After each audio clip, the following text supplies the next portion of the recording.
name is Dr. April Murdaugh, and I'm here to talk to you, girl. Get your money mind right. I am a financial planner, fee-based financial planner, owner, and fiduciary of Woman to Woman Financial in Jacksonville, Florida. Like I said, I am a fee-based financial planner. I am the single mom of 4 children. I have lost everything 3 times. I was homeless in 2011 here in Jacksonville. I was divorced. I was widowed. I got my doctorate of education, became a college professor, didn't really like it, quit my job, and started my wealth management firm here for women. And my goal is to partner with professional women to help them build wealth so that they can live the lifestyle that they deserve. But today, ladies, we're going to talk about, girl, get your money mind right. You know, I want to share with you a couple of statistics first before we even get into the presentation. The first statistic is the lowest income households, y'all, the lowest income households in the U.S. on average, they spend $412 on lotto tickets. We're talking the lowest income, y'all. 40% of Americans cannot afford a $400 or find $400 to respond to an emergency. Let me also explain to you in terms of investments, right? Because everyone talks about investing. Well, did you know that the 401k did not exist until 1978? And you ever heard of the Roth IRA? Well, that didn't exist until 1998. That's right, 1998. So when we talk about money, we talk about getting your mind right when it comes to money. Do know that the vehicles that were available for you to utilize to start building wealth, that would help you to get your mind right in that direction, weren't even available when I was born. And I'm going to tell you, I'm a little bit over 50, not much. So you're telling me we didn't have these things available to us. So tell me, how, girls, how can we get our money mind right? Well, let's talk about it. So, everyone has their own philosophy when it comes to money habits. How do you formulate your money habits? Well, basically what you hear, right? So what you may hear on the news, what you may hear your girlfriend say, what you may hear wealthy people say on YouTube. I'm a big YouTube junkie, and so I listen to that a lot. What we see, maybe what we have seen at home, how our parents have handled money, how our siblings, how our significant others handle money. What we see also kind of formulate or adds to how we formulate or do things with money. What we hear from people, like I said, and what we see people do. But let me explain to you, in the beginning, I just told you that as far as understanding or having vehicles to build wealth, we're less than 50 years old at this thing. So be gentle with yourself. We're new at this. And getting your money mind right is going to take some time. But I'm going to give you some things to do. So before I get into how, let's talk about what is a money mindset, right? What is a healthy money mind? Well, the first thing is one that avoids comparison. Looking at you, looking at someone else, saying, oh, they seem to have it well. They look like they have money. That's a mistake. Number 2, a mind that is open to learning and growing. By the mere fact that you're participating in this conference, that you're listening to what I'm saying, means that you're open to learning and growing. My introduction into this industry was a love for reading and a desire to get out of the financial situation that I was in. So being open-minded to learning and growing. One that is not focused just on today. So if you're talking about a money mindset or a healthy money mindset, you can't just be focused on right now, all right? Another thing is a money mindset or a good, healthy money mind is one that understands the value of time. You cannot be so, again, focused on today, not thinking about time. Time is so important. Actually, time, if you really look at it, You cannot get your time back. You can always make more money. So time is actually the most important thing that you have when it comes to developing a healthy money mind. So my saying is, it's not how much you make, it's how much you keep. And that's the beginning of a healthy money mind. So what is true wealth then? True wealth, not superficial wealth, not wealth that looks like you have it, but true wealth is, it's generational. When you look at the Rockefellers, you look at the families where there are generations, the Kennedys, and generations of continual wealth where folks don't even have to work when they're born into that name, that family. That's true wealth. Legacy focus, not just thinking again of today, but thinking about two generations coming behind me. The decisions that I make today impact those. And again, time, right? Time is true wealth. People who have all the money in the world, who work their butts off, who do everything they need to do to earn more money, work hard, don't have time. But time, people who have time, that is the most valuable asset that you can have. You have freedom to do what you want to do, and you still have the money to do that. So time is extremely important, and that is true wealth. Assets that appreciate is true wealth.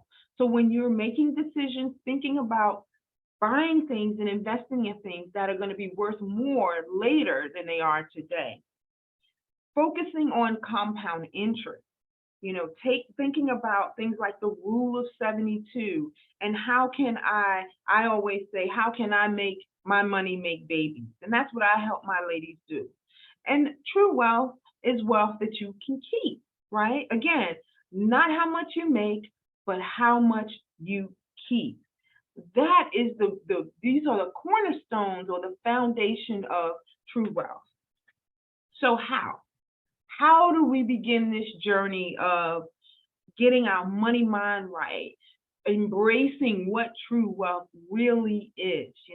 Again, not looking like it, but truly having it, being able to respond to emergencies, thinking about, well, if I'm having children or if my children are having children, what will their financial picture look like? And how can I focus on that? What can I do today to be able to prepare for the generations that are coming behind me? So the first thing really is stop looking at the external. I talk with a lot of women all of the time, and I've had one woman come in and say, Dr. April, you need to step your game up. You need to have this, and you should wear this, and you should look like this. Now, listen, I am not saying that having designer clothes and designer this is a bad thing at all. But do know that every time you're doing that, you're investing in someone else's wealth, not yours.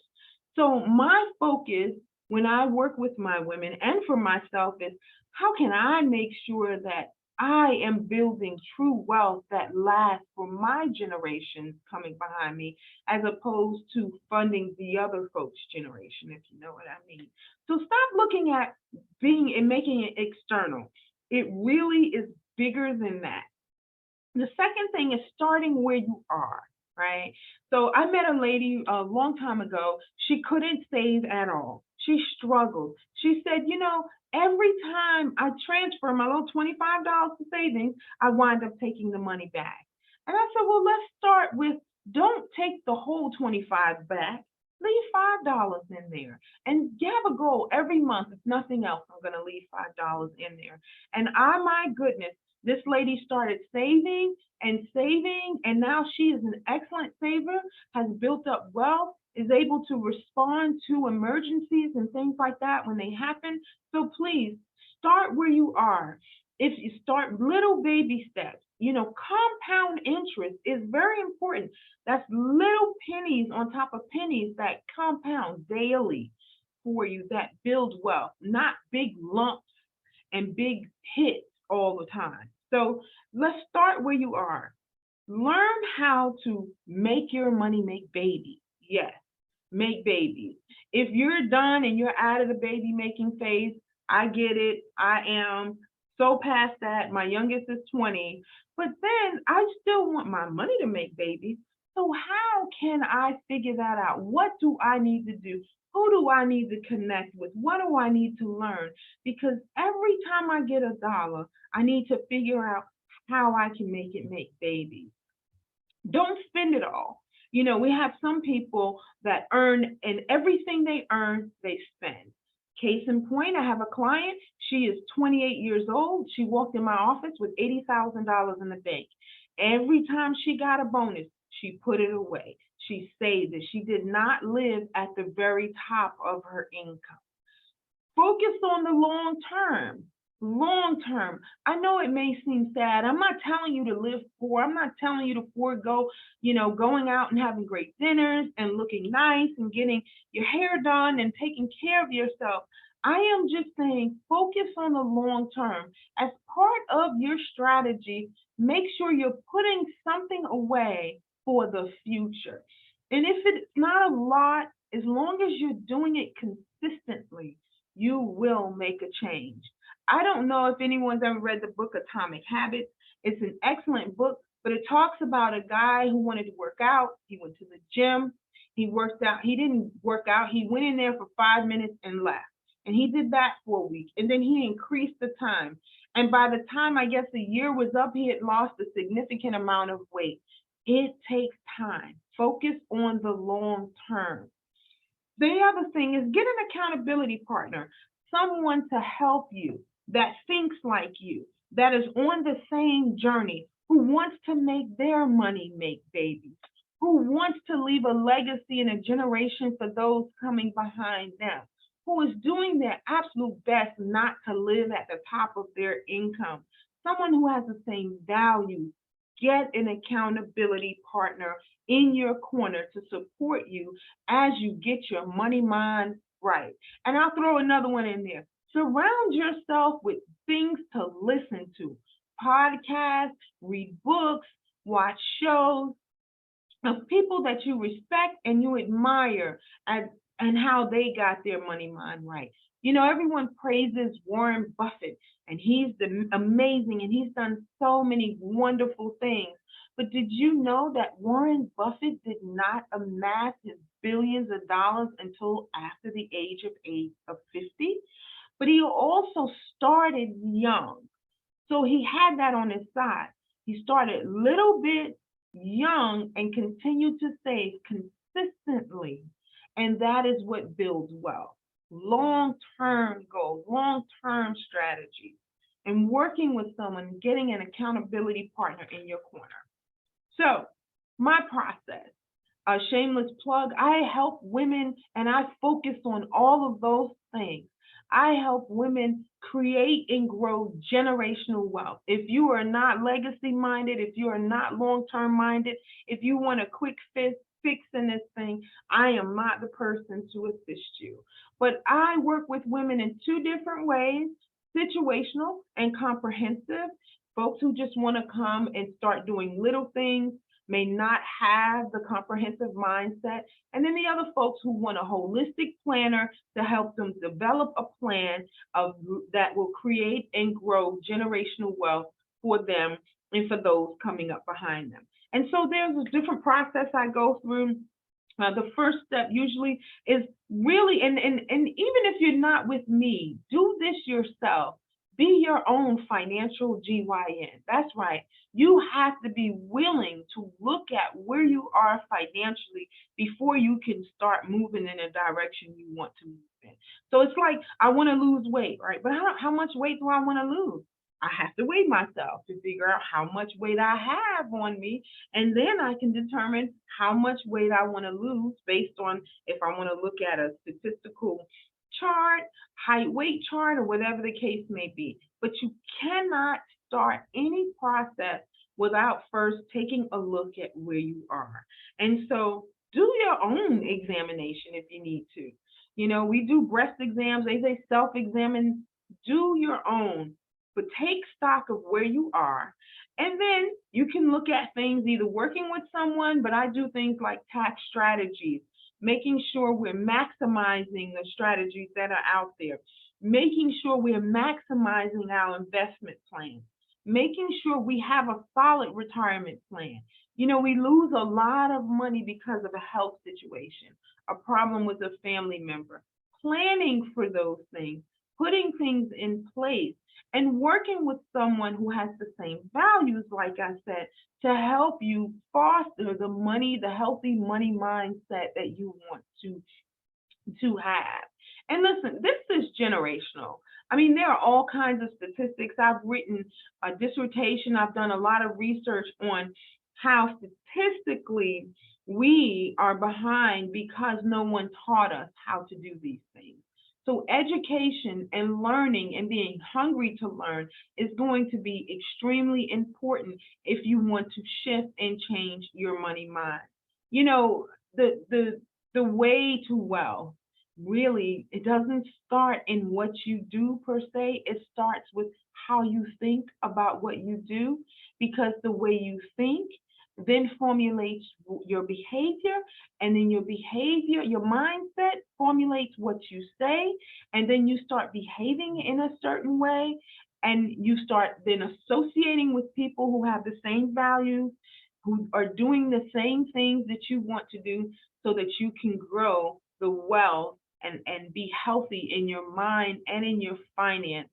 Listen, we can have all the money in the world, y'all. And if we don't have time, if we don't have a healthy mindset when we get the money so that we would keep the money, we will not be able to do it.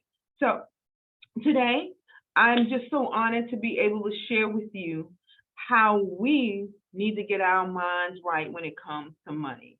Girl, get your money, your healthy money mind right. That's my message to you.